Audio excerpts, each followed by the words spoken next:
Hi everyone, today I'm going to show you how to use Microsoft OneNote online and share your OneNotes with your students. So go to your desktop, open up your browser, yours might be Internet Explorer. I have set MN Share as my home page.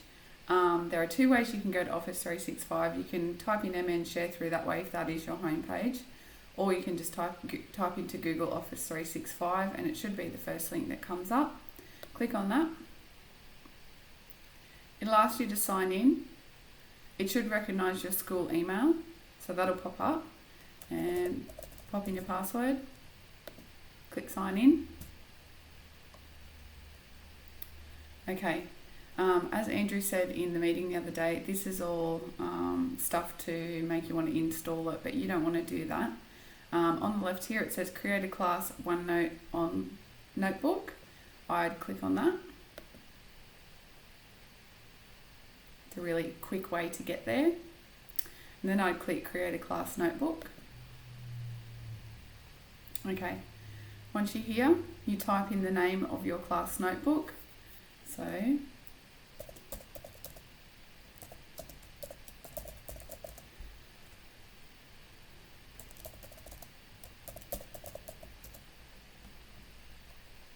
click next.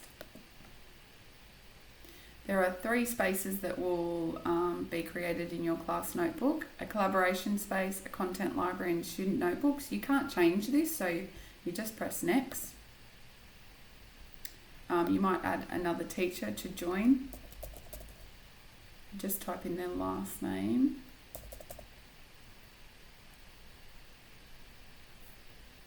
They should pop up with a little blue cross next to them. If there's a red cross, it won't work, so it won't recognise that person or email them, so you just need to make sure that it's a blue cross. Press next. Okay, I'm just going to add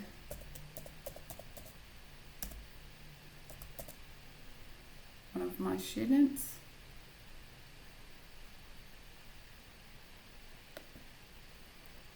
And press next. If you don't want to add all your students in this section, because this is a trial class notebook, you can always add them later and I can show you how to do that. So press next. You decide on what you want your kids to see in their class notebook.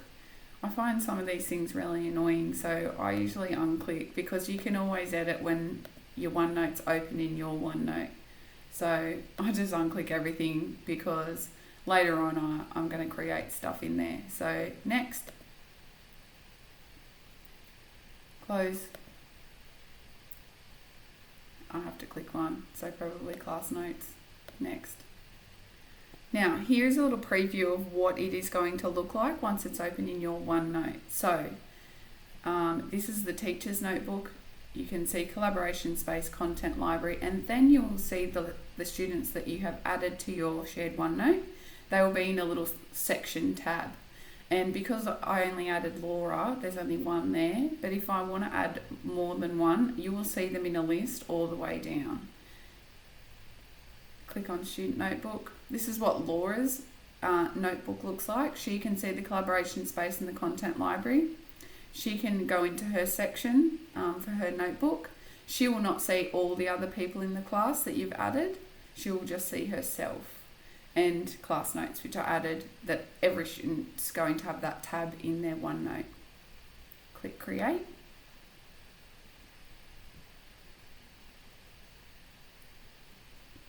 Okay, this should happen.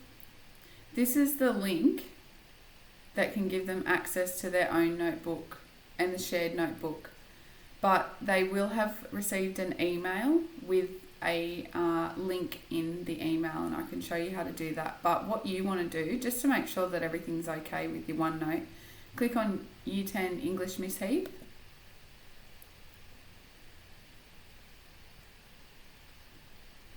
Or I shouldn't say that, but if it does, click yes. And what should happen is it will open in your OneNote program on your computer.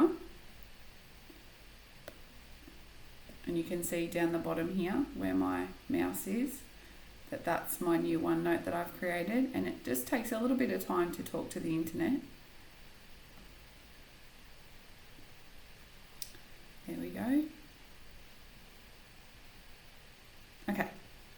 So I've got the collaboration space, the content library, and Laura Pierce's OneNote. So I can go into Laura Pierce's OneNote. She doesn't know she has it yet. But anything that Laura types in here and adds, she might add a new tab because your first unit in English, it's classic novels. So when she creates that tab, it'll update over here. It'll sync to your OneNote, and you can see anything that Laura types in here. You can see any pages that she adds over here.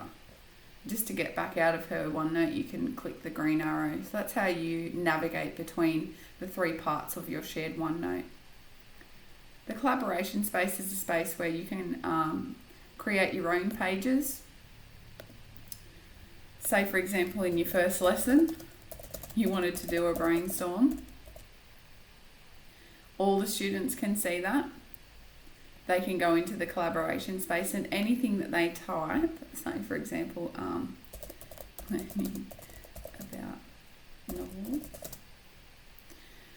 that will pop up with a little two initials next to it so that you know who's created it. So there's no worry about students posting the inappropriate things and not knowing who they are. But it works a bit like Padlet. Everyone types and you can see everyone's stuff pop up. So to navigate, press the green arrow. Content library. Say for example your first unit is classic novels and you've created a tab called classic novels. And inside that you've added lots and lots of pages, and you can move your already existing one over. So say for example if I go to this is my last year 10 OneNote. If I click on that and find, I might have already moved my classic novels, but anyway, Unit 2 Shakespeare, and I want my kids to see all of that stuff. Right click, move or copy. Then I go and find my shared OneNote. Should be the last one there because I added it last. I click open on the content library. Actually, I can just click the content library, but if it was the classic novels one that I wanted to move over, I'd click classic novels. Content library. I would suggest you keep your own copy of it. I don't know, but you can move it or copy it. So if you copy it, it's going to create another copy of that stuff. If you move it, it's going to take it out of your already existing OneNote into your shared OneNote. So it's up to you how you want to do that. I'm going to copy. I go to my Year 10 shared OneNote. There it is with all the stuff.